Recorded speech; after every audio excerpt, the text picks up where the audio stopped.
Hey guys, if you're shopping for knives and gear, make sure you check out the description of the video you're watching right now for links to some great online retailers. There's also individual links for knives that I personally recommend. Thanks! What's going on YouTube? Metal Complex here, and today I want to present you guys with my opinion on the top 10 best budget knives released in 2020.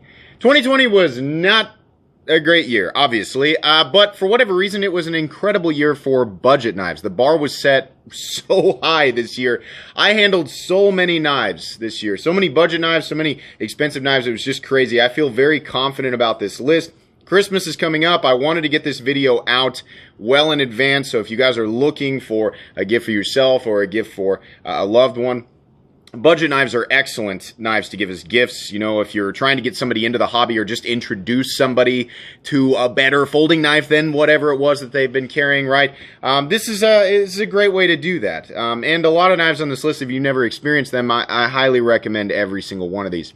These knives are all available. I'm going to be providing links right down below so that if you want to check these out, you can absolutely pick them up. They all come in many variants though, so if you see a color you don't like, chances are you can get it in a color that you do like or a form that you do like.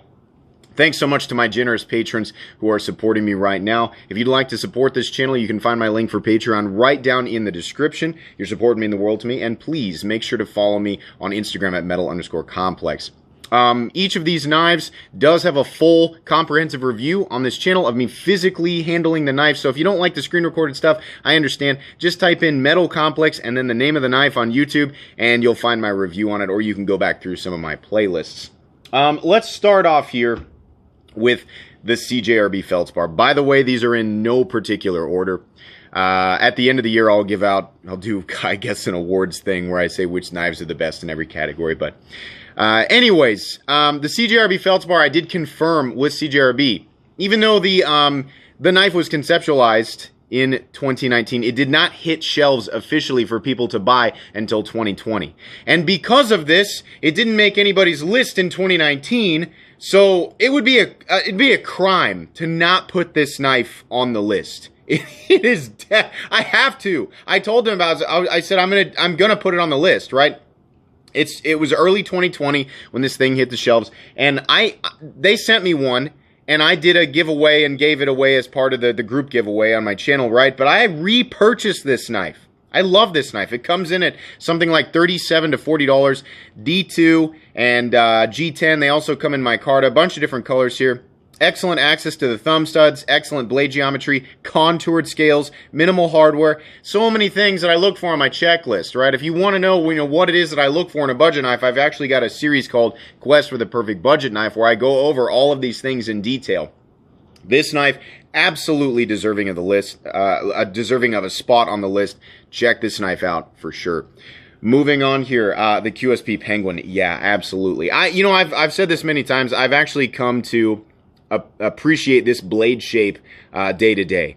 Aesthetically, I enjoy drop points, but truthfully, for the stuff that I'm using a knife for, which is just simple, like cutting open boxes and packages and letters and just doing little tiny quick cuts, right? If I'm working in the backyard, generally I use a knife just cutting open a package, right? If I have to fill holes that my dogs have dug and I've got to, plant some new topsoil or something like that, cutting them with the bags or whatever it is that I'm doing. This is just a simple knife and it works beautifully. You can get these things in brown micarta. Everything's in micarta in 20. Everybody loves micarta. I kind of like it more now too. But you can get it in brown micarta. You can get it in a blue jeans micarta. Standard, these come in D2 for $30. You can also get the upgraded version of this. It is the Knives Plus exclusive in S35VN for $60. What is the line for a budget knife? I should have said that before I got started. On this channel, anything that is under $75 is considered a budget knife. I've had that opinion since the beginning of this channel 2.5 years ago. I'm not going to change it. Different people are going to say, a budget knife is under $20, a budget knife is under $50, a budget knife is under $86.27. Okay, for me, it's under $75. So even the S35VN version of this knife is, to me, it's considered a budget knife. That's crazy. That's crazy. I can't believe it, man. The QSP Penguin, absolutely a fan. I've given this knife as gifts, like a gift multiple times. I love this thing. Moving on here, holy moly, the CIVIVI Odium. I keep changing my opinion on what the minimum size of knife that I will carry. I have these rules about, I need to, if I'm going to carry it, I need to be able to get a full purchase on it. That's just me personally. A knife can still be good. I'll still give a knife a good review, right? But whether or not I actually carry it, it depends on whether or not I can get a full purchase on it. This knife is, what is this, 6.5 inches, 6 1/4? It's not a big knife, right? Has that distinct Ferrum Forge look, and that's because this is a Ferrum Forge and CIVIVI collaboration. This knife has the look of a much more expensive knife. They really managed to make this thing look good. I love the blade profile. I love the gigantic opening slot in the blade because you can do the reverse flick on it, which is amazing considering how small this knife is. It's got a flipper tab. It has heavily chamfered scales that are shadow boxed by the liner, so that's what makes it look so nice. Not fully contoured, but heavy chamfering that really gives it that contoured look, right? Very clean, I mean, this is a knife that, would be appropriate in so many different settings. You could take it to a cocktail party, or you could take it to work with you. You work out, if you work construction, right, whatever. It's a simple liner lock, and it runs on bearings, right? It has all the fixings of a modern, nice budget knife, but it just is good, and because of that gigantic forward choil, you can get a full purchase on this thing. I understand people are, well, I only have 2 inches of cutting, 2.5 inches or 2 1/4 inches of cutting edge to work with. On an EDC knife, I mean, for me, technically, even that's probably a bit too much. For what I'm going to be using it for, I don't care. I love having the control, the choking up behind the blade. I love that control, and there's plenty of room. Minimal hardware. This thing was a home run for CIVIVI. I want to say these are, what are they? They're 45, 50 bucks, something like that. Absolutely worth it. D2 steel as far as I know. Moving on here, one that I think kind of flew under the radar for a lot of people. This is the Concept Cryo in D2. This particular one is in Micarta. They do come in G10. These are around 50 to 55 bucks. This is a larger knife, about 8 inches overall. It's kind of, in a weird way, it kind of reminds me of a budget Hinderer.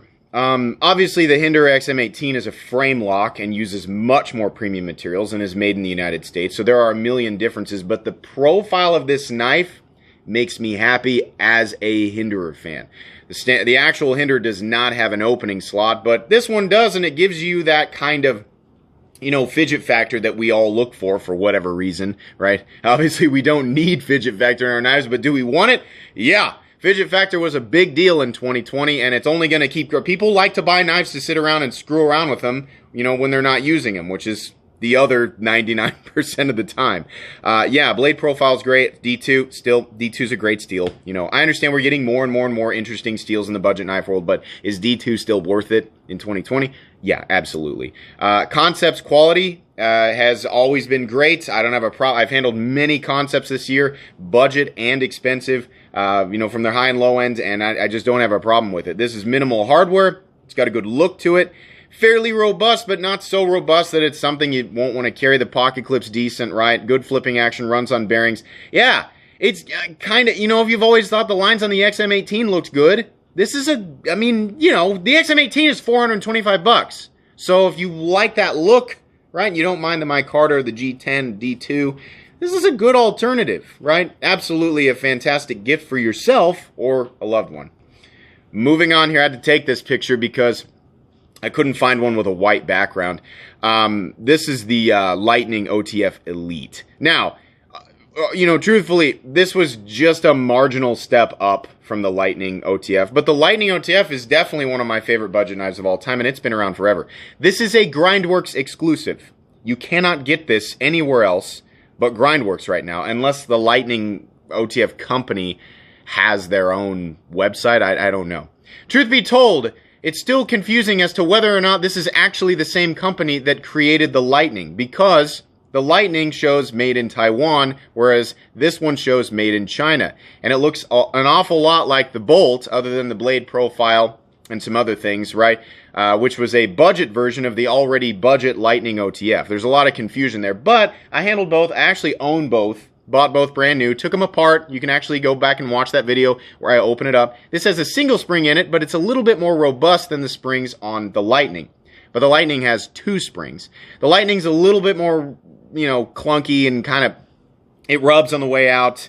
It's got a little bit more blade play, right? Firing power feels about the same between the two. And the original Lightning has T8 screws, this has T6 screws. All the way around, the fit and finish seems a little bit better on this guy. It's likely still 440C steel and whatever type of aluminum they're using on the frame, right? It's nothing special. These are not premium materials, but as far as I can tell, this is just as dependable as the original, and feels a little bit better in terms of fit and finish. For $35, yeah. Honestly, I don't really even care what it's made out of. The fact that it is an automatic knife, a fully automatic OTF, that you can get for 35 bucks that's actually a little bit better than the standard Lightning, yeah, I'm going to put it on the list for sure. Moving on here, I could not find a picture of the Centros and Micarta with a white background, so I found this one from Blade HQ, which is fine because the link that I'm going to use is to Blade HQ because my affiliate program is set up with them. This is the Centros in Micarta, but the Centros came out in 2018 or 2019. I know, I'm cheating a little bit. This Micarta version, I almost consider to be a different knife because they're contoured scales. This was something that I brought up and other reviewers brought up with the Centros. The Centros from CGRB is an amazing knife, but the scales were a little bit bricky. They were thick, right? And it kind of had that kind of PM2 unnecessary brickiness feel in the hand, right? Nothing against the PM2, I like it, but yeah, it was a little bit bricky. Now they put Micarta scales on it and they contoured it and oh my god, it transformed this knife. This knife went from Super Saiyan to Ultra Instinct. Real fast. Real fast. Oh my god, this was such a good knife, and is still a good knife. I think you can pick this up for $55, something like that. Oh man, the blade profile, the length of it. This is a larger knife. Dylan Mallory design. Dylan Mallory is an excellent person, by the way. You should follow him on Instagram. He's great. But yeah, running on bearings, easy carry profile. I mean, there's so much good here. Yeah, I'm putting this one on the list, even though the original design is from 2018 or early 2019. I can't remember. Yeah, so as far as I'm concerned, this is a different knife, basically. So it's going on the list. Moving on here, yeah, the CGRB Reaper. Basically, for a small pocket knife, this is damn near perfect. I really, there's basically nothing to the only thing to complain about here is, for some people, it's going to be too small of a knife. I think this comes in at like 6 3/4 inches, maybe 6.5 inches, but blade grind, excellent. Scales, excellent. Contoured. You can get them in Micarta or G10. The Micarta comes in the new proprietary AR RPM9 powder formed steel through CGRB, which is essentially powder formed 9CR18 MOV. These guys come in 12C27N, I think. I actually repurchased this knife as well, because I love it. Pocket clip, excellent. Upgraded pocket clip that you can buy through CGRB, excellent. T8 hardware, minimal hardware, shadow box scales, polished liners. This is an incredible knife, and it comes in at basically, I think it's like 30 bucks. Yeah, this is an excellent little EDC knife. Love this thing. Moving on here, this thing got wildly overlooked. Wildly overlooked. This is the CGRB Mylea. While this knife, personally, it's too small for me to carry, right? But again, just because I can only get a 3-finger purchase on this and won't carry it because of my own preferences. I live in Kansas, so I can legally carry pretty much anything I want. I'm going to carry a larger knife. That's just what I do. But there are a lot of people who really could make good use of this. And, you know, people who are limited in their area, you know, with knife laws and things. This is a smaller knife. It runs on bearings. It's using the new AR RPM9 proprietary powder form steel through CGRB. It is a front flipper and thumb stud deployer, has excellent cutting geometry, good ergonomics, comes in a wide variety of different colors, runs on bearings, did I say that? Construction's great. This thing comes in at $37. This is the only knife that I'm aware of that comes in under $40 that is using a powder steel. This is crazy. This is a good knife, right? It's kind of funky looking. It's got a big back end and but it is easy to hang on to. And I like the fact that it's got a pivot collar that contrasts, they got different contrasting colors between the G10 and the pivot collar. And they're kind of some different colors, right? In this case, red and black. not that crazy, but they did jade and red, which I didn't think I would like at all, but honestly I do. Yeah, this is a good knife. I think it's severely underrated, and I don't know why more people didn't take a look at it. I don't know. I really like this one, and I suggest you guys check it out. Moving on here, holy crap, yeah. I almost overlooked this one because for what, and this, here's the thing. The original design of the Cold Steel SR1, which is what this is, the G10 and the S35VN, I think that was a 2019 release, maybe even a I don't know. Right, so technically the design is not from 2020, but this light version, heavy quotes there because it's still heavy, this is a gigantic tank of a knife. Comes in at $60. We're looking at 190 thousandths on the spine. Massive cold steel triad lock, injection mold plastic, gravity of some sort on the scales. It really doesn't matter because everything is so thick and heavy duty. The combination of the triad lock, this makes this is essentially the best ratio between durability, resilience, right, and cost that's out there. There's very little that you can't do with this knife. For 60 bucks, that's insane, right? The original is between $150 and $200 for G10 and S35VN. Okay, right? I mean, I get it. I like G10 better than the plastic stuff, and I like S35VN better than 8CR13 MOV, which is what this is. But honestly, in this geometry, right, the composition obviously matters, and so does the heat treat, right? Blade geometry wildly changes what you can use the knife for. This thing is so thick and heavy duty, and by the way, it comes in a couple of different blade shapes. You've got Tanto, which is far and away the strongest, but this is one of the most robust Tantos I've ever seen.